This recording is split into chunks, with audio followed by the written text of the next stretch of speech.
Ya, Bismillahirrahmanirrahim. In this video, I will explain you about the verbs. Yeah, verbs. Actually, you learned many materials here in the previous video. I mean, in the previous subject, but we will review a little bit here. Yeah. So in the first page, there is exercise 1. You can read yourself, and we will discuss next week. Yeah, and exercise 2, we will skip this.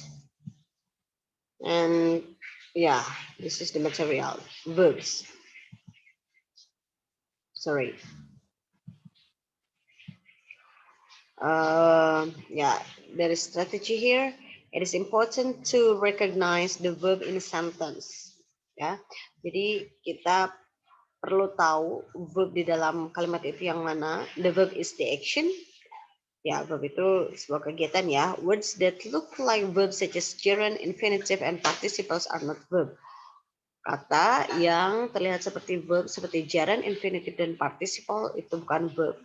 Check if the verb agrees with the subject. Kita harus mengecek apakah subjeknya itu, apakah verbnya itu sesuai dengan subjek atau tidak. And check if the tense of the verb is correct.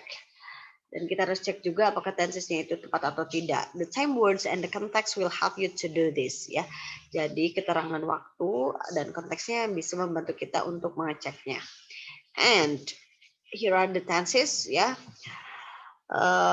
actually we discussed more detailed tenses in the previous subject. Ya, kita juga udah bahas tenses mendalam di grammar yang pertama, basic grammar. Yeah, we only review here. Ya, so generally present continuous tense have several functions. Ya, the first function or the first usage is to express an activity that is in progress at the moment. Ya, kegiatan yang sedang berlangsung di saat sekarang, kegiatan umum yang berlangsung minggu ini, bulan ini, atau tahun ini, kemudian rencana di masa mendatang juga menggunakan present continuous. Ya, you can read the example here, and then untuk simple present tense, the function is to express habitual action, ya, kegiatan yang rutinitas, dan general fact, fakta umum, dan di sini ada ini jadwal ya, jadwal yang ada di masa mendatang gitu ya. Okay, and here are the examples. And then simple past tense itu menyatakan kegiatan yang dimulai dan berakhir di waktu yang spesifik, di waktu lampau, kegiatan yang muncul selama periode waktu tertentu dan selesai di waktu lampau, dan juga kegiatan yang terjadi regularly gitu ya, di waktu lampau juga ya. Okay, and then the next one. Sorry. Okay, alright. Ya, past continuous tense ya, menyatakan kegiatan yang interrupted atau terpotong gitu, atau tersela oleh kegiatan lain, dan juga suatu keadaan yang berulang-ulang dan terus-menerus di waktu lampau ya. And then future tense menggunakan going to, itu menyatakan prior plan atau rencana sebelumnya gitu ya. Kemudian memprediksi sesuatu yang kemungkinan besar terjadi di waktu mendatang. Dan future tense dengan menggunakan will itu sama, memprediksi sesuatu yang mungkin terjadi di waktu mendatang.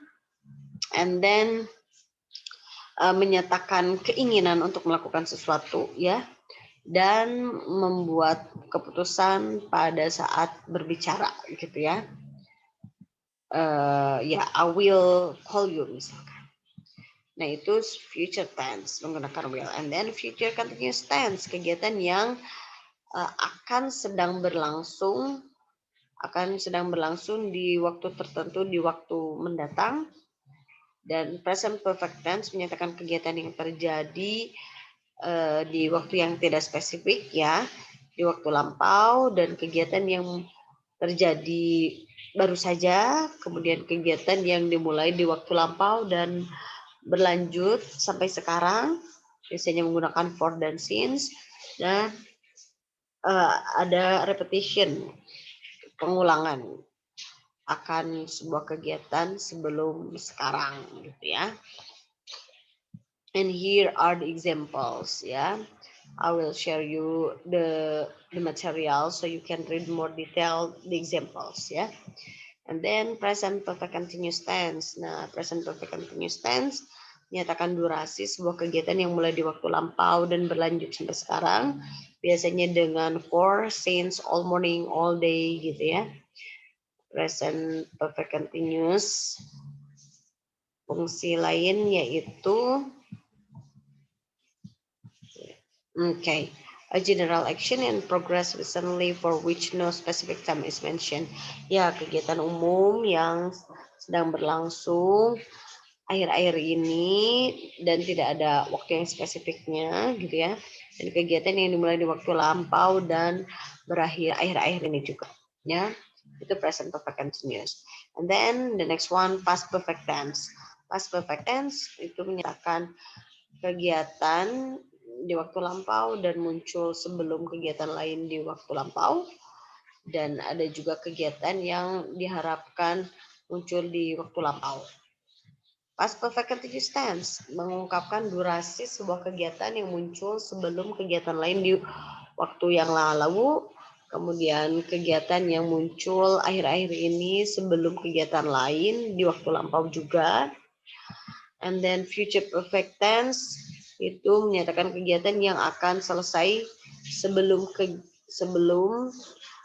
waktu yang spesifik, di waktu yang mendatang, gitu ya. Dan terakhir adalah future perfect continuous tense menyatakan durasi waktu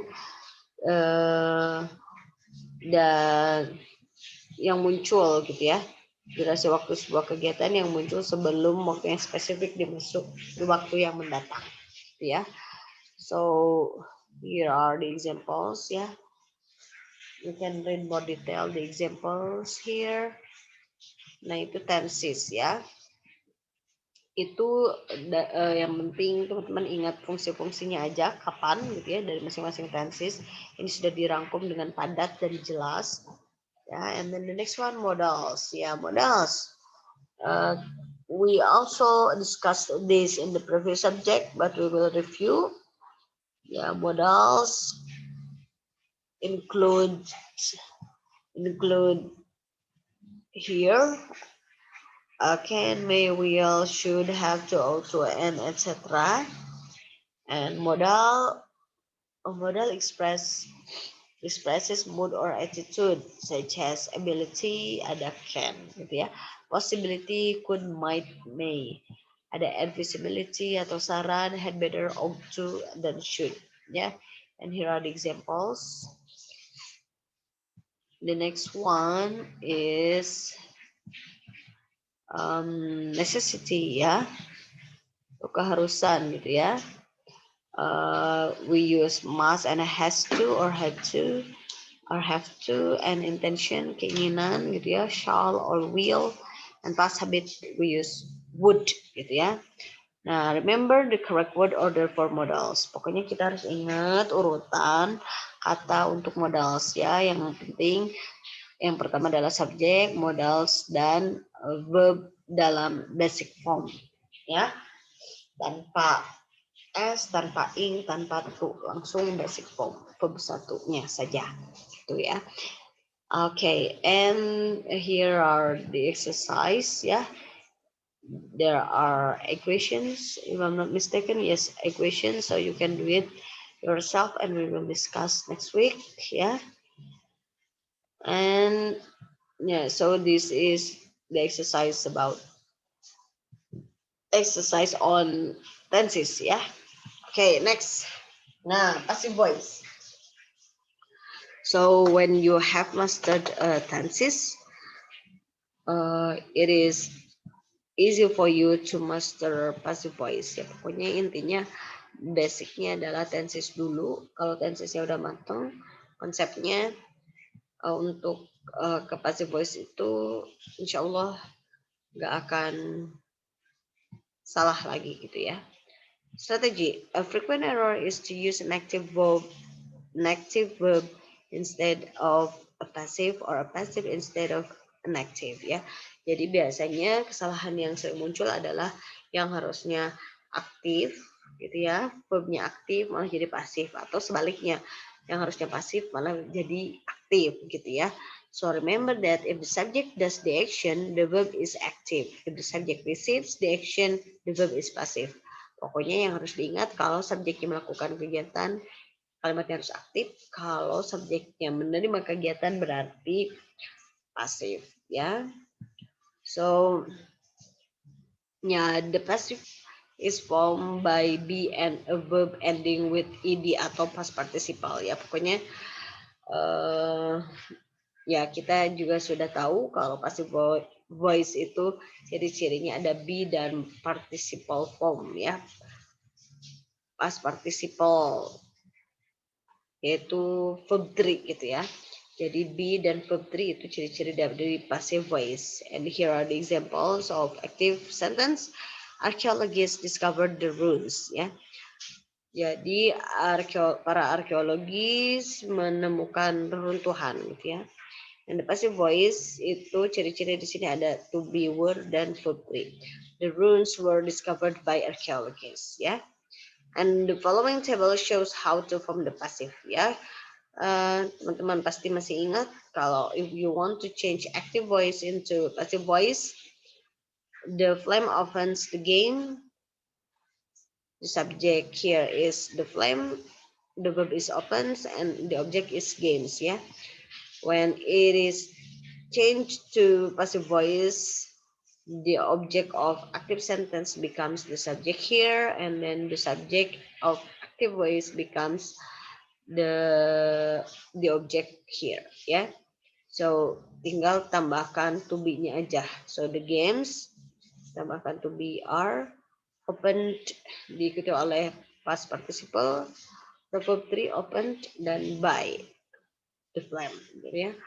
Ciri-ciri menambahkan to be-nya itu harus bentuk apa? You can see the verb here ya. If the verb here is ada S-nya berarti itu simple present. Oh kalau verbnya itu is verb in berarti ini present continuous ya. Nah present continuous itu tinggal ditambahkan be dan verb in verb 3 gitu. Is opened tinggal ditambahkan been ya dan disesuaikan juga subjeknya. Seterusnya itu terus seperti itu. Kan ya. Here are the other examples. The flame opened the games. The games were opened by the flame. Ya, ini tinggal tambahkan were dan verb 3. Dan selanjutnya the flame was opening the game. Ini berarti simple, past continuous tense. Tinggal ditambahkan were being opened ya. Pokoknya seperti itu. Ya, and here are the other examples. And below here we can find exercise 4 and you can also answer this. Yeah. So I think for the meeting is enough ya. Selanjutnya itu adalah gerund dan infinitive. Kita lanjutkan di pertemuan selanjutnya karena ini sudah lumayan banyak gitu ya. Tenses, modals, dan juga passive voice. Nah, jadi kita akan lebih explore di soalnya saja. So you can answer exercise 4, 3, dan 1 ya. And I will share you the book too. Okay, so good luck. Thank you. Assalamualaikum warahmatullahi wabarakatuh.